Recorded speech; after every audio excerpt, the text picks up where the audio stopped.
Josh Terry 22 asks, "What's up, bro?" Not much. Is that the Phantasm Ball back there? If so, can I have it? Well, yes, that is a Phantasm Ball. What is your favourite horror movie? Oh god, I don't know. If you could class Alien as a horror movie, maybe Alien, but I like Halloween and stuff. You know, all the usual classics. I really don't have a favourite. Ferg Master, asks, "Excuse me while I drool over your TV box sets in the background." Okay. Fave character on The Shield? Obviously I like Vic Mackey. I also like Curtis Lemansky and David Aceveda. I think the three of them are really interesting characters. And Shane Vendrell as well. I don't really have a favourite character.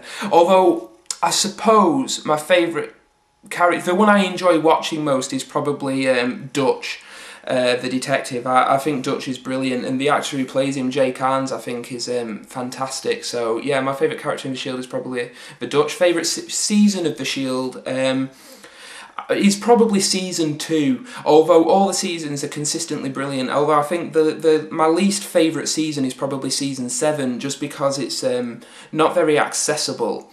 Like the other seasons, if you hadn't seen the previous one or missed a couple of episodes, it wouldn't really matter.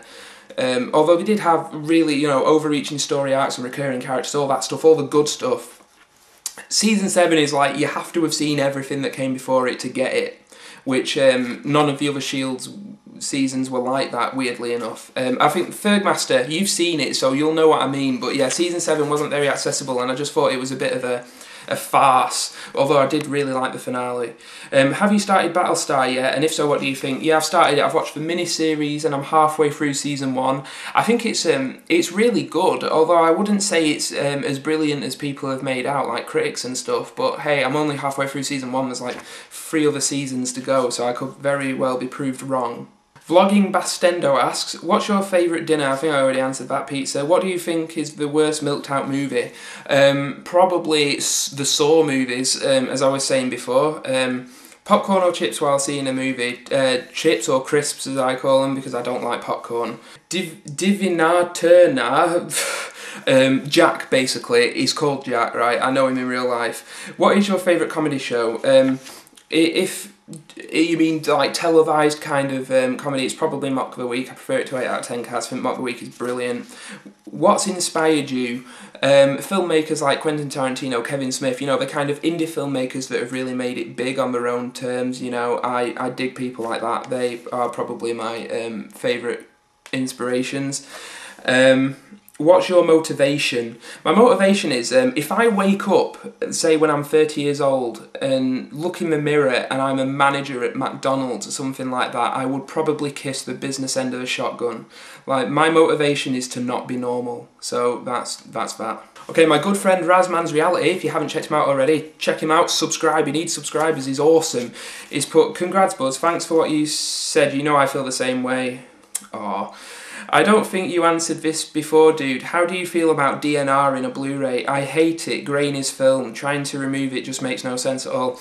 DNR is a really kind of touchy subject amongst film fans. I personally am not fussed for it, although I don't hate it. I think with some films, it fits, like on a sci-fi film, a modern sci-fi film, mind you, I can understand why they do it, to kind of make it look clean and clinical, like if that's an aesthetic choice for the film.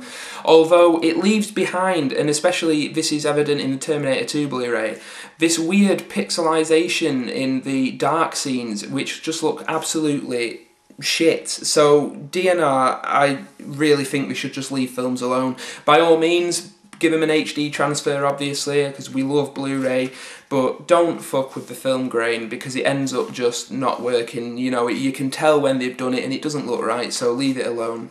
Evil Santa asks me, favourite John Carpenter film? Probably Halloween, or, well, it's very close between Halloween or The Fog, so yeah, one of those.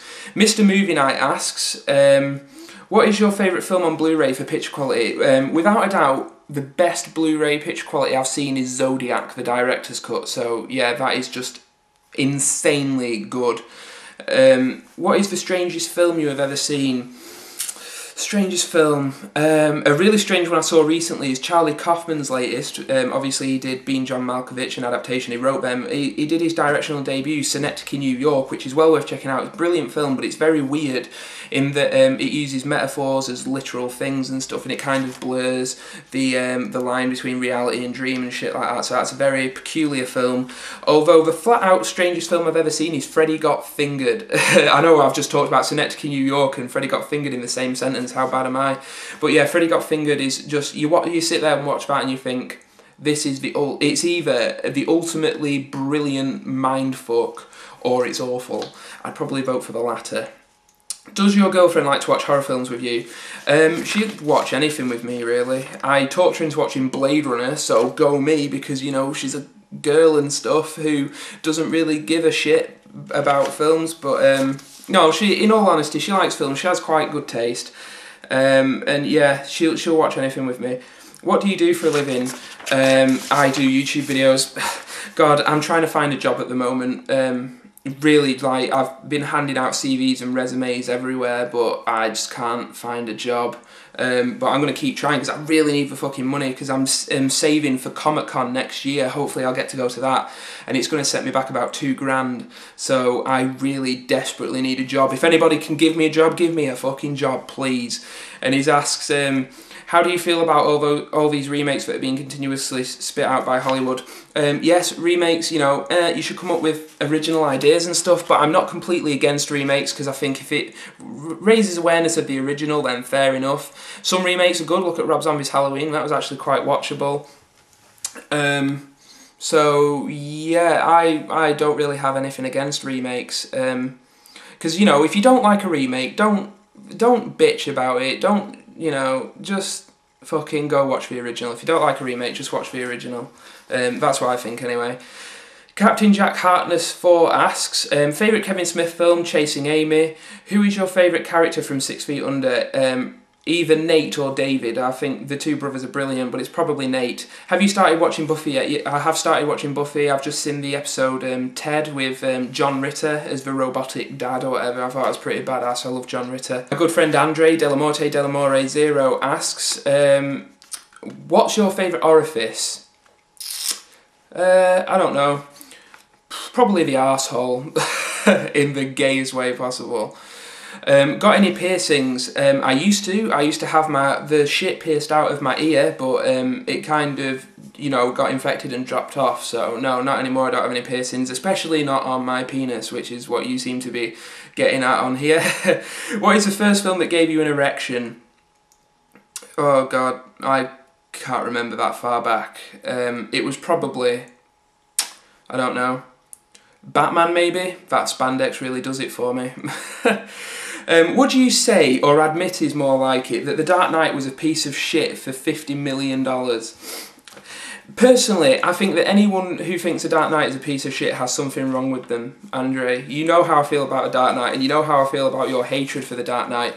And to be honest, you probably don't like it because it's popular. Because you admitted to me that you liked it the first time you watched it, and you said as the hype grew and word of mouth spread and it got more popular, you started to kind of see the flaws and hated it, and now you think it's a piece of shit. But no, I love The Dark Knight, so yeah, that's my answer.